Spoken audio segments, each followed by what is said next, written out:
semuanya, saya Amanda Molina dari kelas 2K Manajemen SDM. Kali ini saya akan membahas sedikit mengenai kompetensi based learning atau pembelajaran berbasis kompetensi.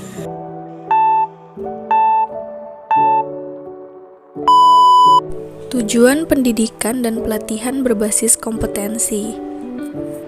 Tujuan pendidikan dan pelatihan adalah kompetensi yang diharapkan dicapai peserta setelah menyelesaikan proses diklat.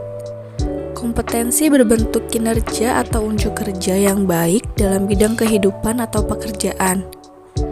Kinerja yang baik dapat dicapai berkat kemampuan menerapkan pengetahuan, keterampilan, dan sikap perilaku. Kurikulum berbasis kompetensi. Kurikulum berbasis kompetensi adalah kurikulum yang ditunjukkan untuk menciptakan tamatan yang kompeten dan cerdas dalam membangun identitas budaya dan bangsanya. Kompetensi yang dikembangkan. Kompetensi yang dikembangkan berupa keterampilan dan keahlian bertahan hidup dalam perubahan, pertentangan, ketidakmenentuan, ketidakpastian, dan kerumitan dalam kehidupan. Desain dan pengembangan sistem. Desain dan pengembangan sistem pembelajaran dengan seluruh komponen di dalam harus difokuskan pada tujuan pembelajaran yang berisi kompetensi. Pembelajaran berbasis kompetensi tidak hanya difokuskan pada pencapaian peserta diklat, tetapi juga pada pencapaian pengajar. Kompetensi awal dan karakteristik awal peserta didik. Pihak pertama adalah pihak yang paling berkepentingan dalam hasil pembelajaran di masa depan. Mereka adalah pihak yang perlu dibantu penyelenggaraan diklat untuk membangun cita-citanya, yaitu peserta didik. Pihak kedua adalah penyelenggara diklat. Di dalamnya termasuk pengajar dan pengelola satuan pendidikan.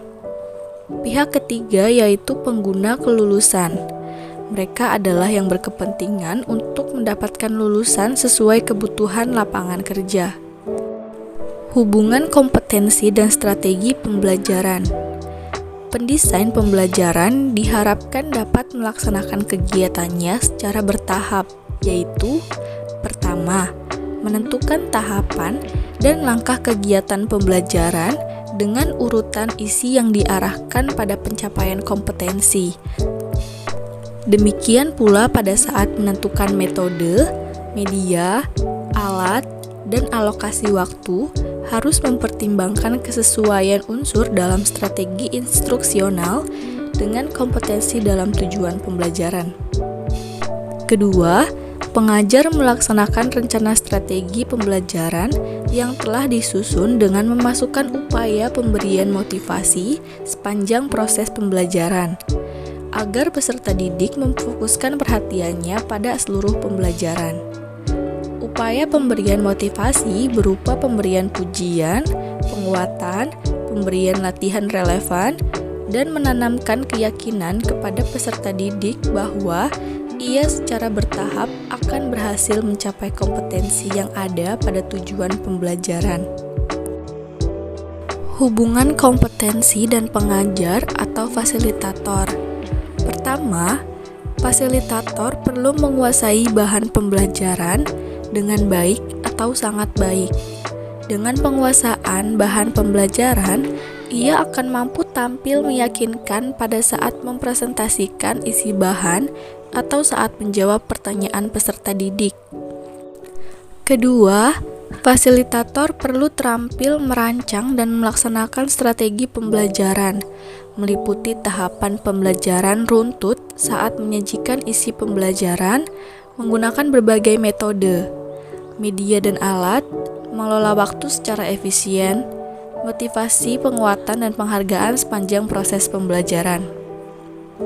Ketiga, fasilitator perlu mampu menggunakan sumber belajar yang tersedia di perpustakaan, peralatan dan laboratorium, ruang pembelajaran, dan mampu menciptakan sendiri sumber pembelajaran lain jika sumber belajar ideal tidak tersedia.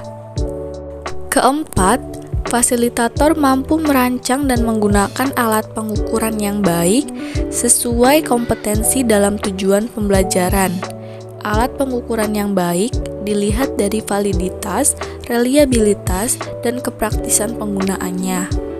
Kelima, fasilitator mampu memperoleh dukungan tenaga kependidikan dan pengelola satuan pendidikan di tempat kerja. Dukungan tenaga kependidikan berupa penyediaan ruang pembelajaran dan peralatan yang tersedia, dari pimpinan satuan pendidikan mendapat keleluasaan berkreasi dan berinovasi dalam melaksanakan pembelajaran. Halo semuanya, sekian penjelasan video dari saya. Mohon maaf bila masih ada kekurangan.